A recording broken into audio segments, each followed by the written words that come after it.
m'appelle Ève-Elisabeth Martin et je suis hypnothérapeute. Et j'ai vu qu'en parlant de vues, tu as 1103 likes sur ta page. Ah bah ça doit être quelque chose comme ça, oui. Nous avons Ève-Elisabeth. Vas-y, que je te plante le prénom. Ah, tu peux m'appeler Ève. Hein. Ève. Dans l'intimité, on m'appelle Ève. La plupart de mes clients m'appellent Ève.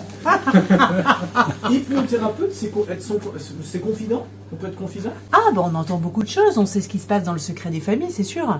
Hypnothérapeute, c'est pas ça. Dans le cadre de la thérapie, effectivement, on peut être appelé à connaître un certain nombre de secrets nécessaires pour aller bien.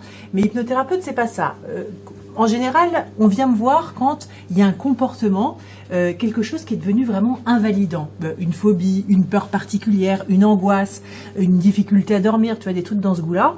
Et consciemment, on a fait tout ce qu'il fallait pour que ça aille bien. On est allé voir tous les spécialistes, on a pris tous les médicaments, on a fait en gros tout ce qu'il faut. Il y a un bilan médical qui a été établi, et pourtant, malgré ça, ça va pas mieux. Moi, je demande toujours, si tu veux, par exemple, quand quelqu'un vient me voir pour quelque chose, par exemple, je sais pas, des mots particuliers, des mots de dos, par exemple, une douleur, le préalable absolu, de mon côté, c'est de savoir si toutes les investigations médicales ont été réalisées. Parce que si j'enlève la douleur, ce qui est assez simple en hypnose, parce que tout le monde le sait, l'hypnose est rentrée à l'hôpital, notamment pour la douleur. Enlever une douleur, c'est simple. Mais souvent, une douleur a vraiment une intention positive, c'est que la personne fasse gaffe à cet endroit-là de son corps. Lui enlever la douleur, c'est absolument contre-productif. Donc moi, avant de faire quoi que ce soit, je demande toujours si tout a été fait au niveau médical. J'ai rencontré l'hypnose il y a 25 ans pour un arrêt du tabac personnel. C'était pour le mien. et puis finalement, j'ai trouvé ça tellement magique comme truc. Hein. C'était vraiment le coup de baguette magique. Je me suis intéressée à ça à l'époque. Oui. Eh bien, je ne fume toujours pas. Alors, il y a une vingtaine d'années, c'était encore balbutiant. Je suis aussi formatrice en PNL, programmation neurolinguistique. Je ne sais pas si vous savez ce que c'est. Bon, quand on vient me voir, alors en hypnose, on part du principe, si tu sais pas ce que tu as, ton inconscient le sait parfaitement. Bon, génial, c'est cool. C'est le contraire. Grâce à un langage très particulier, petit à petit, on va réduire, ça va être la technique de l'entonnoir, et en fin de compte, c'est possible d'aller blackbouler la problématique en hypnose après. Donc ça se fait, en tout cas pour moi, c'est pour ça que ça marche tellement bien, ça se fait en 2 temps. PNL et ensuite hypnose, et paf, je dégomme. Le stress, on en a besoin pour être performant.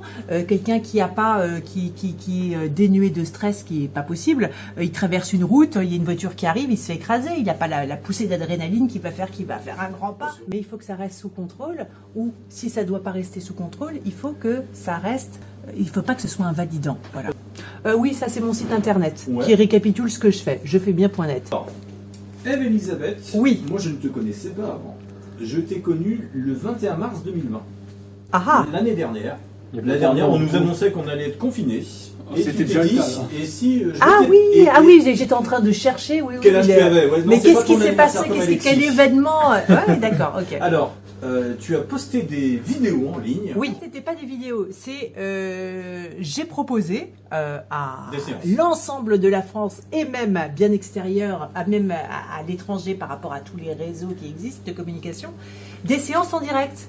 Des séances en direct, des séances d'hypnose, de véritables séances d'hypnose, bon, un peu améliorées, enfin pas améliorées, c'est pas ça, modifiées par rapport au fait que je connaissais pas la personne en face de moi, puisqu'il y avait une multitude d'individus, voilà. Et donc des séances d'hypnose pour canaliser son stress, gérer son stress et pour être plus serein par rapport à tous les événements. Et puis, ça a été un succès phénoménal immédiatement. Donc voilà, il y a eu beaucoup de monde et puis surtout des milliers de mails de remerciements et de personnes qui allaient vraiment beaucoup mieux.